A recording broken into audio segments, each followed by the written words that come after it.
Good, how are you? All right, doing good. I'll be careful now. Yes, sir. Good, all right? Yes, sir. Y'all got another one in the neighborhood? Yeah. Don't you have another ticket too?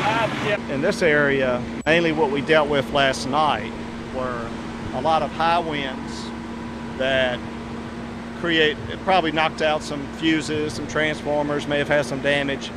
What we're dealing with in southwest Mississippi is a much different problem. We've had much higher winds. The ground has been saturated, not most of the summer. We've had a very wet summer, and plus the added rain on top of that, along with the winds, were uprooting a lot of trees. So they shouldn't have any problem and the switch is on. Well, at home last night, I'm over there. You can just hear them popping in the neighborhood. But you didn't go out. No, I didn't. I'm talking about you can hear them. Yeah. As long as you didn't go out. And I had all these people come, well, my transformer blew up. Right. They think it's a transformer. I know it. Those fuses are blowing and stuff. Yeah. Good. Appreciate you guys getting them home. Okay. All right. Be safe. Like out. Take care. Y'all be good. If it has not come on soon, call 1-800-9-OUTAGE and make sure it's reported. Yeah, okay. So, because we're trying to get all these feeder circuits on. So once they're on, you should have power unless it's damage at your house. I'll have to go back home and look for the keys. Okay. What time did you get up this morning? I was up at 4:30. I was planning to try to sleep a little bit later, but when these storms come in, it's kind of hard to. So I found myself wanting to wake up. Actually, I woke up about every 2 hours wanting to check the customer outage count. And each time I woke up, I saw the number climbing from our operations center. They would send reports out to us. We had people around the clock working it. So I finally woke up at 4:30. I couldn't sleep anymore. There's some gusts that kept me awake. I live in an old neighborhood too, and I was worried about the trees around me as well, and my family. Obviously, this is very dangerous work. It is. They are working power lines that most likely are still live, and so you'll see the gloves he's putting on. They go all the way up to his elbow. Those are 2 layers. Those are protective. Those are protective gloves. He's got glasses on that protect him. The shirt is a flame retardant material. We're dealing with a lot of broken poles. We've got damage in substations that are having to be worked on. We've got cross arms on large transmission lines that are having to be replaced. So a much different type situation here. Here, the protective equipment's pretty much done its job. It's kept it from burning the equipment down, protecting the homeowner's home. He's going to go in and close a fuse, and then down at the end there, he's going to close another fuse, and they'll have power. We have a command center, and we're commanding the whole state from there. So we have an incident commander. I step out of the way, he runs the show.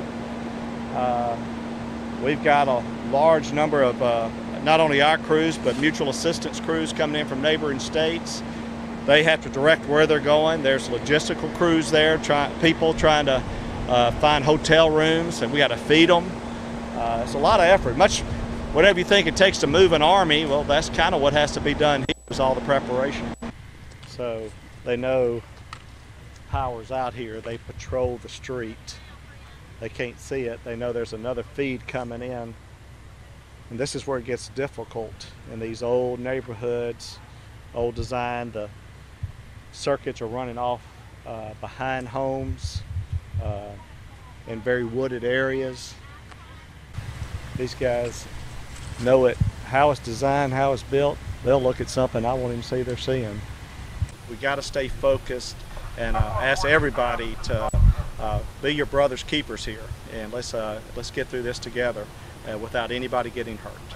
What's so different about this storm is so slow moving. Definitely we've seen some greater intensity or larger, but we've never seen one move this slow.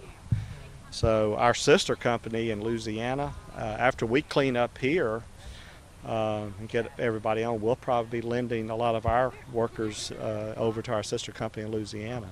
It doesn't do any good to repair the power, the lines in the neighborhoods if the transmission lines that are bringing the power from the power plant to the substations are damaged. So we have to rebuild those first or repair where they are damaged. And then after you get all of that up, we have to look at emergency, hospitals, police stations, fire departments, communications, waterworks. Those are all the top priority. And then the next priority would be those feeder trucks. When you're going down a road, that's what we call that circuit or a feeder truck. What gets the most customers on as quickly as possible? I don't think we've worked on. Yeah, because that I drove on it the other day. I think you can see on the left-hand side where see those new cross arms. Yeah. But the right side is a challenge because so much of the street and even property comes up there. So we've been having to work with the city about how to, relocate those poles so they can widen the road. Miss Haley? Well, I just told her to get with Jim, and recognizing that some of our city leaders and officials may start to get a little impatient, so I want to make sure we're visible. So I told her to get with Jim about where he would like for me to come. And I'm thinking maybe Brookhaven, Macomb. We may even cut over to Natchez.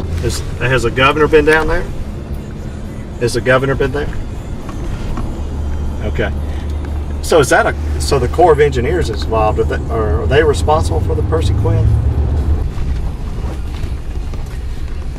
So the governor was wanting to visit with us, but now he's dealing with the Percy Quinn Damn. So sounds like they called the Corps of Engineers in to look at it. Most of today was assessing the damage. The whole idea is a coordinated effort.